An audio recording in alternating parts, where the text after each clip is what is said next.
ہے۔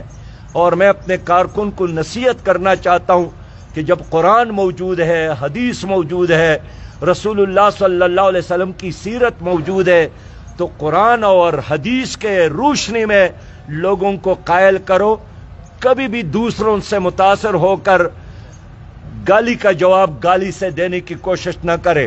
لیکن تمام سیاسی ورکر سے میں اپیل کرتا ہوں، تمام سیاسی ورکر سے، ہم بھائی ہیں، ہمارا اللہ ایک ہے، ہمارے رسول ایک ہے، ہمارا کعبہ ایک ہے، ہمارا قرآن ایک ہے، ہمارا ملک ایک ہے۔ اس لیے ہم نے اس ملک کو خانہ جنگی کی طرف نہیں لے جانا ہے، ہم سب نے مل کر اس کشتی کو ساحل تک پہنچانا ہے۔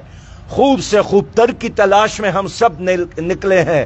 اس لیے میں سمجھتا ہوں ہمیں اس کلچر کو تبدیل کرنے کی ضرورت ہے، اور جس سیاست کی بنیاد نبی مہربان صلی اللہ علیہ وسلم نے رکھی ہے، ہمیں سیاست نبوی کی طرف چلنا ہے۔ انگریز کی سیاست اور لارڈ میکالے کی سیاست اور میکاولی کی سیاست، اس سیاست سے اسی طرح پناہ مانگنا چاہیے جس طرح ہم شیطان سے رمضان کے مہینے میں پناہ مانگتے ہیں۔